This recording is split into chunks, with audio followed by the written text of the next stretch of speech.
Welcome to Tech Startup Stories, hosted by Natalie Bims. This is the podcast that takes you behind the scenes of the B2B startup world. Hi, I'm Natalie Bims, and after many years as a marketing leader in the B2B SaaS industry, I set up Hey Gabby to support startups and scale-ups with their go-to-market and growth needs. I work with so many great founders, and that's led me to want to hear their stories and share them with others. And that's why I set up this podcast. So let's get into this week's podcast.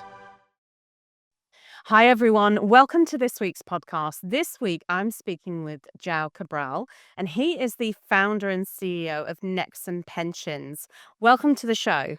Thank you, Natalie.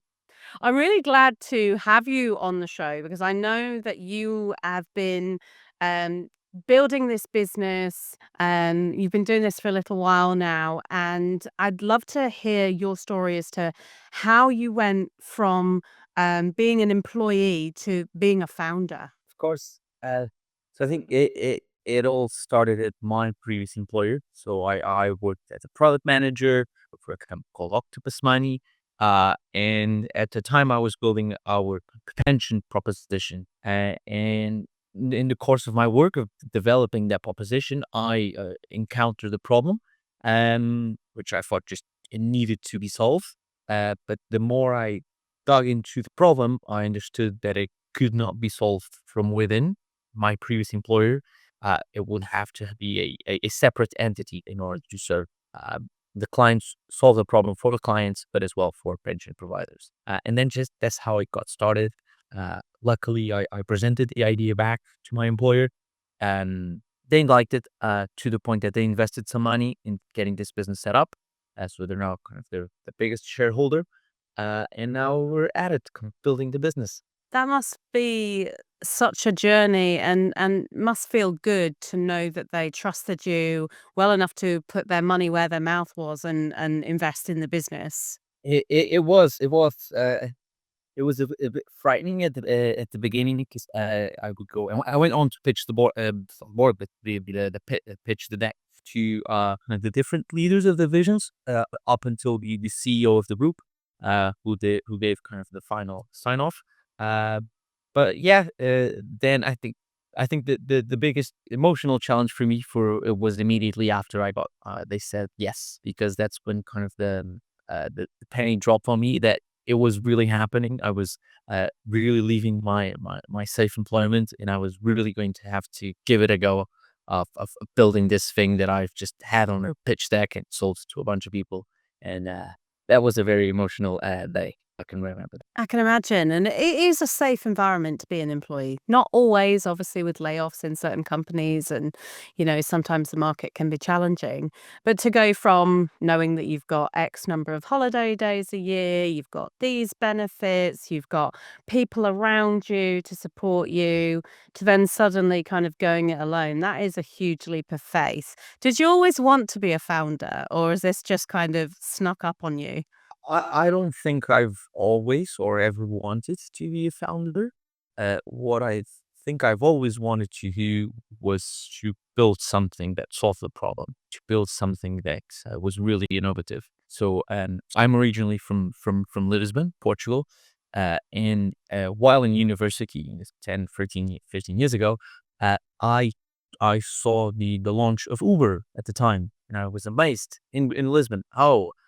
They're just making use of these idle assets that are cars and people, and just getting more use out of them. So it got me thinking, and what other idle assets are there in society that we could leverage? And at that time, I had a really poor experience with a delivery company, a food delivery company. And I thought, oh, why not just do the same thing as Uber, but for food?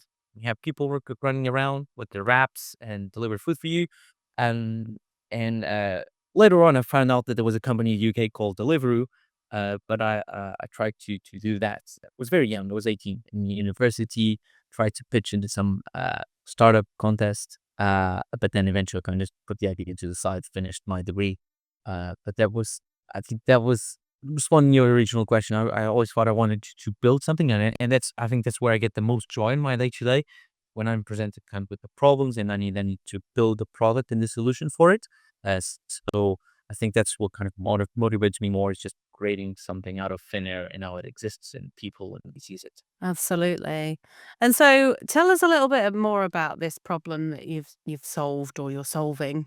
Of course, the problem is quite well known in the United Kingdom. So, in the United Kingdom, we have this thing called auto enrollment. It's a really good thing we have, and it was introduced, I think, back in 2012. Essentially, when everyone starts a new employment, their employer will auto enroll them to a pension provider, and they'll start taking a little bit of money out of your paycheck. They'll put a bit of money themselves as well, and every month they'll send money to your pension. This is great. Up until that point, people were not engaged with their personal finances. People were not saving enough. So the introduction of auto enrollment brought a big positive, net positive to the UK society as a whole. But what happens is that with each employment that you have, you collect a different pot. So your new employer will open a new pension for you. Your second employer or third employer will open a new pension. And what happens is that people, as they go throughout their careers, they accumulate these different pots. And what might happen is that people simply that do not engage with their pensions, and they might lose track of them, not know where they are, or perhaps they know, but then they have to manage 5, 6 different logins. Uh, Pensions are invested in different ways, so different pensions will get you different returns. And obviously, then people members are not getting economies of scale. So it just becomes a big hassle to have all these pensions. Obviously, people can transfer, and that's what the current solution to the problem. Um, but if you Google a bit about pension transfers and the problems with it, you'll see a couple of horror stories. People waiting 2 or 3 months for the pension transfers to complete. To the point that the pension provider has a different address, and they'll block the transfer. Um, and so even though there is a solution to that problem, it requires a lot of effort for people to consolidate their pensions, right? Uh, and the other trend that's happening to the market, so that's kind of where we are. But the new trend that's happening in the market is that people are now getting more engaged. The people are trying to consolidate. More people are taking up financial advisors or financial coaches, engaging with new digital propositions. For example, Monzo launched their pension proposition. We have Nutmeg, Moneybucks, all these apps have launched their pension propositions, Pensionly, and I believe there have been net positive because they have forced and triggered people to engage with their pension. So people have started to consolidate. But the problem persists, which is when I start my next job, I will get a new pot created by my employer, even though I've already picked a pension provider with whom I wanted to work. And if you really think about it, this doesn't make a lot of sense because we do not go through life accumulating different bank accounts, right? We have one bank account that we want to work with. And when we start our employment, we just tell our employer, hey, can you pay your semi-salary to this bank account? I am not forced to have a bank account with the preferred bank of my new employer. And although that doesn't happen what happens with our salary, that happens with pensions, and that doesn't really work. So the vision that I have is for people that are now engaged with their pensions, they can simply just arrive at their new employment and tell their employer, hey, no need to open a new pension for me. I actually already have this pension that I like, that I work with. Can you please just pay my pension contributions to that pension? And the employer just gives a thumbs up and say, yeah, we'll help you doing that. We'll help you to do that. Wow, that is a problem that I know so many people, including myself, that have faced those challenges. And what a solution. Honestly, I think, if you've been in business for any length of time, you've worked for more than, 2 or 3 companies, which, if you're sort of in your 30s, you may have done. If you're in your 40s, you definitely have. You're bound to have these challenges. And it is such a pain to consolidate the pots. So I completely understand. So you're selling into the pension providers, the HR departments of the companies. How does that work? Well, actually both. Uh, so if we think first from the employer side, so the someone that runs benefits for a company, whenever they review benefits, they think about their pension contributions. Are we contributing this sufficient amount? Should we contribute a bit extra for our employees? Or perhaps they'll review the default provider that they have. But if you speak with employees, some of them will already tell you, no, actually, what I would want is to send my money to my existing pension that I have. So what we created is a proposition, a product that allows the employers to do just that. So if an employee would like to send money to a different pension, we've created a product that integrates simply with the existing payroll process that an employer might have, and the employer can also send contributions to a different pension. If an employer would try to do this by themselves, it would mean that employer would have, for example, to engage with a couple of different pension providers, depending on the number of the different pensions that the employees have asked to contribute. Each one will have their own process, their own way of working with them, but also that you'll probably have different payment arrangement. I think a direct debit per employee, and that sort of just having 10 different processes to an already very complicated payroll process doesn't really cut it for employers. So employers wouldn't do that. What we offer is just one system, one entity, which is Nexum, with whom employers interact with, and then they, through us, can pay to multiple different pensions. So they just submit their contributions to us, and then we spread out those contributions to the different pension providers that we work with. And then we provide them just a one way to make one payment, which then kind of splits the money to all the different pension providers. Employers then can just offer this as a benefit if they wish, and can support their employees' well-being and financial well-being. So it sounds like you're solving the problem for the pension providers in giving them the ability to build a better relationship with their existing members, but also from an employer's perspective, from an HR perspective, helping them retain and attract great talent.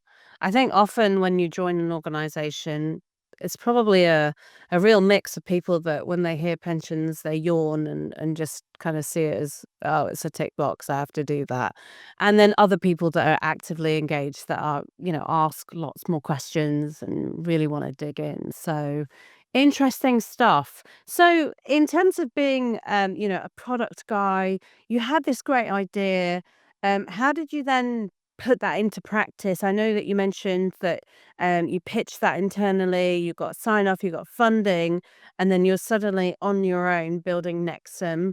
How did you then go about building the platform? So luckily, just due to my career experience, I have both the knowledge of how pension systems work, about how payroll systems work, and also had the kind of the expertise to build these myself. So actually, I built the system myself. Used a couple of different database services, API connectors, and so on, and yeah, just built it myself. The good thing with my employer also supporting me is that it meant we could tax run this in house. My previous employer, they have a couple of different companies. It's a group of companies, so they have different companies in house, but they also run a pension themselves. So they have a personal pension business, which meant we were able to run things in a manual way in the beginning, test it with some employees, iterate, change things so it would adapt to the payroll person that was running payments to the employees. And now we have kind of a really good thing running internally, and we're looking now to grow. Got it. And so with that, you've obviously had that opportunity to test things. And obviously the next stage has been going out to market, and find new customers and kind of reaching that approach. What's been your go-to-market strategy? Uh, my go-to-market strategy, it's just been partnering with it's with the existing pensions that I work. Uh, they sometimes have relationships with some other employers, so they'll kind of help me in make introductions. But others, it's just been us going direct to employers where this benefit could make a difference to their employee base. Anything from reaching out through LinkedIn, email marketing, your traditional, let's say, account-based marketing. Got it. Got it.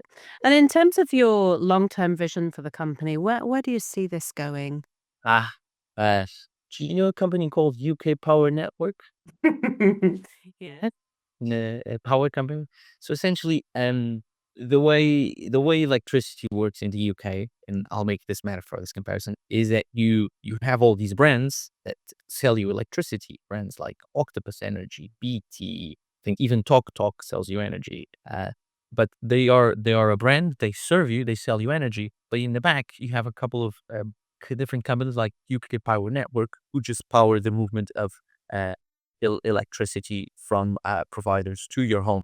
So my vision is to be the UK power network of pensions, where there are tons of pensions, not tons, but it's a good amount of number of pensions in the UK that members use, with whom they trust their own savings, and we're just this service in the back powering up payments, the majority of payments in the UK from employers directly to all the different pension providers. So that's the big vision. Great, fantastic. And with your sort of newfound role as a founder going from an employee, what things do you do to kind of learn more, network, and kind of build more of your own kind of knowledge base on being that founder and accessing, what it takes to be a founder? Well, uh, on that front, I perhaps should be doing more than I am actually currently. Uh, Kind of have the basics of just following people on LinkedIn that write about it, thought leaders, and then just from time to time, I like to try to attend different events that are geared towards that topic, and books. So I've received some book recommendations, I read, and some blog posts. So cannot say I go very deeply into that. I imagine others do that will probably do much more than I do, but it's something that definitely I should be looking more. Got it. And in terms of the change from being an employee to a founder, what's been the biggest surprise for you? Uh, well, the surprise or not a surprise, but a kind of a negative point that I've had so far was that now I'm on my own. We started as one, now the team is growing. There's more, but I at the beginning I really missed the camaraderie at the office. Arriving at the office, asking everyone how was the weekend, uh, jokes here and then. Maybe we go for some drinks after work. Um, and that was kind of the main thing. I think the social aspect of work, which I'm the kind of person that really enjoys that, being in a team, working with people you get along with. Um, and then in terms maybe of the actual work, uh, is that there isn't anyone that you can leverage or you can ask for their expertise, right? If you work in a established company, there are many people in your team and other teams that have knowledge in a certain domain that you can leverage their expertise or ask to contribute. Whereas here, it's not the case. Now things are different. We're growing. Uh, but again, right at the beginning, it was just me trying to put things that I have on a slide into a spreadsheet, then to some diagrams, and then to try to make it a real product that will work. The other challenge I actually have faced was when looking for suppliers. Uh, there are a lot of suppliers that will only take you if you provide them a certain amount of business, a monthly volume of business. So although there are really good suppliers out there that have products that could help me with my business, and I don't have, at least at this time, sufficient volume, or at the beginning when I'm starting out, I have zero volume of business to bring them. So it was quite a challenge and a lot of turndowns from suppliers who I thought I would be working with, because there was kind of I actually had even worked with them previously at my company, but at that time at my company, my former employer, that volume existed. So um, it's been hard to find the right suppliers to help me. I feel like you're gonna have that pretty woman moment where you're gonna be going back to them and telling them, "Big mistake, huge," when the company's grown big enough, and then you'll turn them away when they're knocking on your door. No, hopefully no. Hopefully no. Hopefully they'll at least come with a good offer can compare to the setup at the. So you mentioned you love that office environment.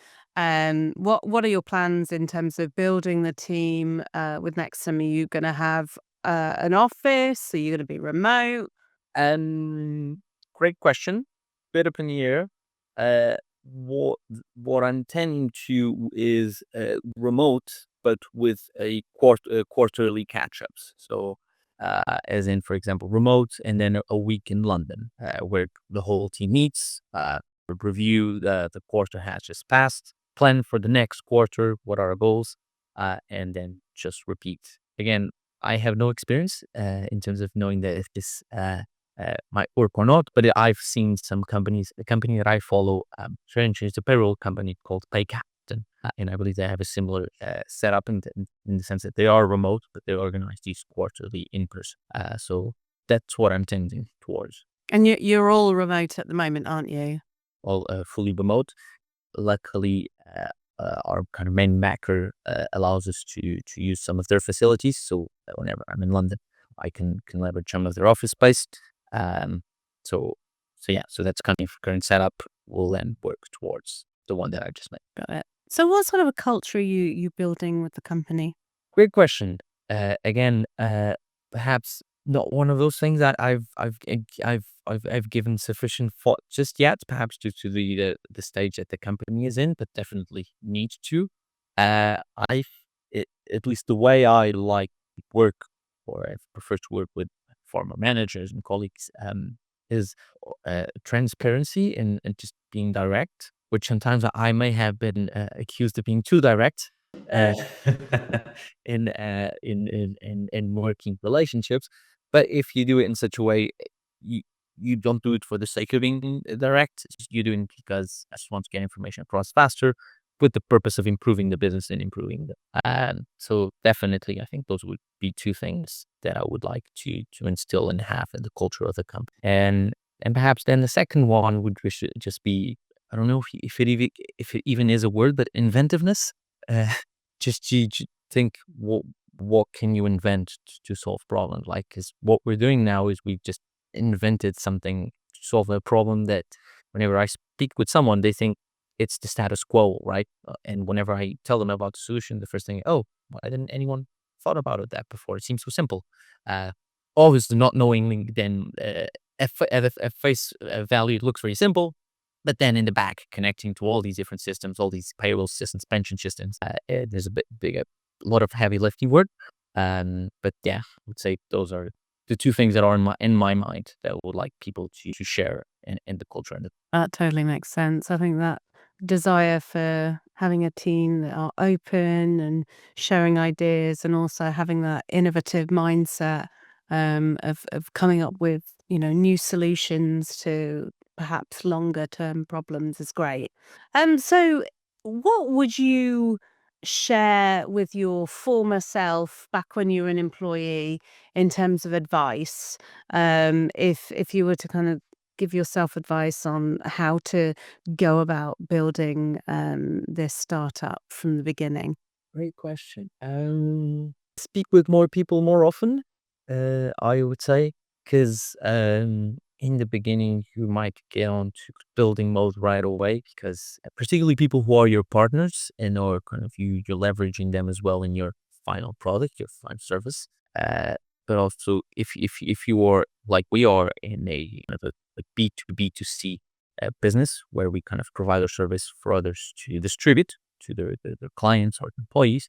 It's really important to have those, to be on top of those relationships happening in their businesses, and just kind of remind them that we're here and we're here to help them. So more conversations with more people right from the beginning, and don't just assume someone remembers you or what is it that you're doing, because they themselves are kind of are running a business or focusing on their day-to-day job, and we're just a fraction of their priorities in the things that they're thinking about. They have many other things to worry about, not just me, my business in relation to what they do. Excellent. So, what does the next 12 months look like for Nexum Pensions? And growth, growth. That's what we want. We want to help more employers. We want to help more pensions, and ultimately, we want to support more pension members on just simplifying their pension life, being able to contribute to the pension they want. Fantastic. Thank you so much for your time today, Joe. It's been an absolute pleasure speaking with you. Thank you very much, Natalie. It was lovely to be here and to be able to share my story. with you. That's it for this episode of Tech Startup Stories. Have a story you'd like us to share or a topic you'd want to cover? Reach out and we'd love to hear from you. Until next time, take care.